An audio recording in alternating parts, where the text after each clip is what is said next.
Le 16 février dernier, à Addis Abeba, s'est tenue une réunion générale de l'ensemble des membres de l'Union africaine et il y a eu un vote historique, un moment extraordinaire.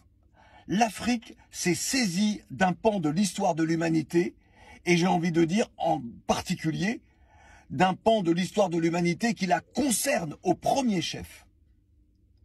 Un vote est intervenu qui qualifie l'esclavage et la colonisation de crimes contre l'humanité. Et je voudrais m'adresser à mes confrères des médias sur le continent.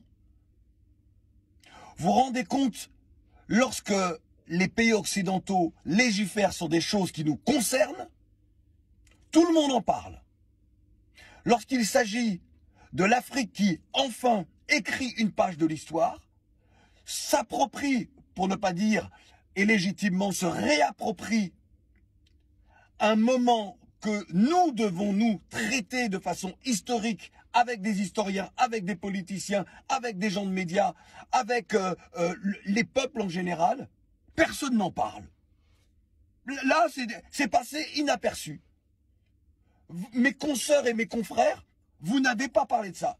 Certains l'ont fait, mais c'est tellement peu que le peuple lui-même n'est même pas au courant. Vous vous rendez compte? L'Afrique a enfin compris qu'il fallait qu'il y ait, de façon très claire, une qualification, donc quelque chose qui concerne le continent, quelque chose d'officiel. L'esclavage, la déportation des Africains donc, et la colonisation sont des crimes contre l'humanité. Ça, c'est mon combat depuis 25 ans. Moi, j'étais heureux, ému, aux larmes à ce moment-là. Merci le Togo, puisque c'est le ministre Robert Dussey, ministre des Affaires étrangères, qui était à la tribune. Parce qu'ils ont mené ce combat-là. Mais parce que tout le monde était d'accord. Et vous, médias, vous n'en parlez pas. Mais ça aurait dû être des moments de débat extraordinaires. Extraordinaires. Lorsque, par exemple, il y a eu la conférence de Berlin en février dernier, donc les 140 ans pour commémorer et pour surtout rappeler ce que fut cette conférence qui a morcelé l'Afrique puisque les Européens ont agi comme des voyous. Donc tel un braquage, on prépare notre braquage et on achève, puisqu'il y avait déjà eu des mondes de colonisation, et on achève notre braquage de l'Afrique. Personne n'en a parlé. Après, vous venez me parler de souveraineté monétaire, de souveraineté militaire. Mais vous pensez que vraiment l'argent achète la souveraineté? Même si je suis évidemment pour sortir des monnaies coloniales, il n'y a même pas de débat là-dessus. Mais vous pensez que c'est l'argent qui achète la dignité? C'est pas l'argent qui achète la dignité, c'est notre capacité à dire, à être et à faire. Incroyable. Franchement, moi, ça m'a sidéré. J'ai pris mon temps, j'ai regardé, j'ai attendu.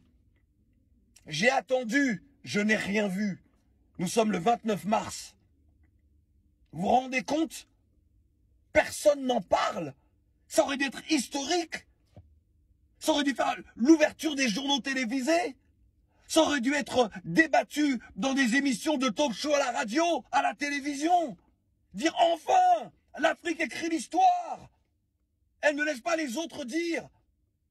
Parce que jusqu'à maintenant, c'est juste les pays occidentaux qui disent oui, l'esclavage est un crime contre l'humanité. Oui, nous avons commis le crime, c'est un crime contre l'humanité. Et l'Afrique s'en fout de tout ça. Heureusement que nous, Afro-Caribéens, on a vraiment mené ce combat-là. C'est pour ça qu'on est arrivé en France à avoir une loi. Et l'Afrique. Et maintenant où l'Afrique est dans ce combat-là, les gens de médias, personne ne dit rien. Elle est là, l'inconscience.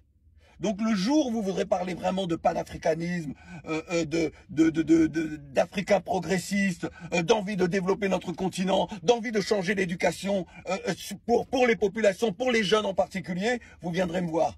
En attendant, moi, là, je vois beaucoup d'inconscience, beaucoup d'inconséquences, et les engagements des uns et des autres, c'est souvent du blabla, mais on n'ose pas parce qu'on a peur pour sa carrière, on a peur de ce qu'on va dire de nous, on a peur pour notre image, on a peur de notre ombre en réalité.